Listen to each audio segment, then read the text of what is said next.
principal desafio de qualquer empresário é definir muito bem que ações eles têm que fazer para melhorar o resultado da empresa. A questão é, para que você consiga definir muito bem essas ações, você precisa primeiro entender detalhes do problema, aonde ele está acontecendo e o porquê que ele está acontecendo.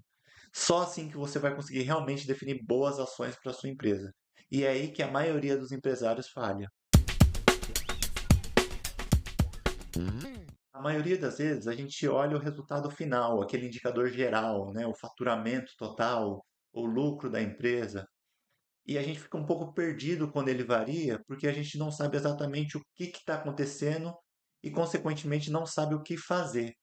Mas existe uma metodologia passo a passo para que você consiga entender esse problema, entender a causa raiz e definir as melhores ações. E é exatamente isso que a gente vai ver nesse vídeo.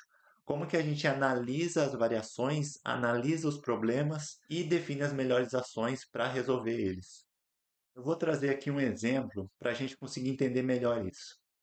Vamos supor que você puxou o último relatório da sua empresa e você percebeu que nesse último mês as vendas caíram 20%.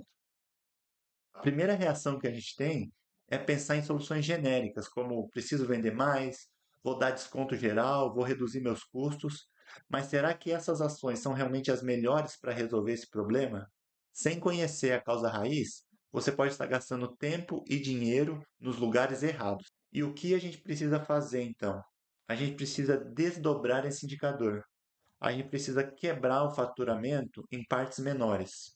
O faturamento total, ele pode ser dividido em quantidade de pedidos e valor médio de cada um dos pedidos. Matematicamente, o faturamento total é a quantidade de pedidos vezes esse valor médio. Agora, ao invés da gente olhar o faturamento total, a gente vai analisar cada um desses dois indicadores, quantidade de pedidos e valor médio de cada pedido.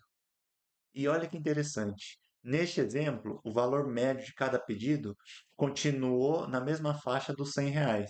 Mas quando a gente olha a quantidade de pedidos e olha o último mês, a gente percebe uma queda significativa. Com isso, a gente já tem a nossa primeira pista. O problema não está no valor médio de cada pedido, ele está na quantidade de pedidos que foram feitos no último mês. E aqui pode surgir outro impulso de já partir para as ações. Preciso atrair mais cliente, vou fazer mais propaganda. Mas calma, a gente ainda consegue desdobrar um pouquinho mais esses resultados. De onde vem essa queda de pedidos? A gente pode olhar a quantidade de pedidos e desdobrar ela em pedidos de clientes novos e pedidos de clientes recorrentes, aqueles que já compraram aí na sua loja. E aqui a gente vê uma nova revelação.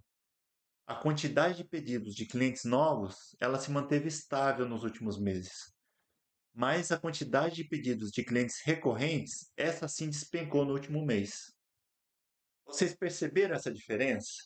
A gente está saindo de um cenário em que a gente tinha o seguinte conhecimento: o faturamento da empresa caiu. E agora a gente está num cenário que a gente sabe que o faturamento da empresa caiu porque os clientes antigos estão comprando menos ou não estão comprando. Com essa informação mais precisa, as nossas ações se tornam muito mais direcionadas. Ao invés da gente gastar rios de dinheiro pensando em atrair novos clientes, a gente precisa entender por que os clientes antigos não estão comprando. O que que a gente pode fazer então? A gente pode analisar e ver se houve alguma mudança de produto, alguma mudança no serviço, de atendimento, se mudou algum funcionário, se a loja trocou de lugar. O que pode ter acontecido que os clientes antigos pararam de fazer essas compras? Em alguns casos, a gente pode até entrar em contato ou conversar com algum deles e entender o motivo da ausência. E só depois de descobrir essa causa raiz é que você consegue definir as melhores ações. Então, dependendo da causa que você encontrar, você pode ter que reativar algum programa de fidelidade, ou reativar campanhas de e-mail ou contato com clientes inativos, ou oferecer algum benefício exclusivo para clientes fiéis. Enfim, uma vez que você consegue identificar qual que é a causa daquele problema, é aí que você vai conseguir realmente definir qual é a melhor solução para resolver ele. Esse desdobramento de indicadores que a gente fez, ele ajuda a gente a entender aonde está o problema. Uma vez que a gente entendeu aonde ele está, a gente tem que entender o porquê que ele está acontecendo. E só aí que a gente parte para a definição das ações. Então, para finalizar, pessoal, não se contente com números genéricos ou números gerais. Estude o seu número, estude o seu indicador, detalhe ele, entenda exatamente o que está acontecendo e por que está acontecendo para partir para definir as ações.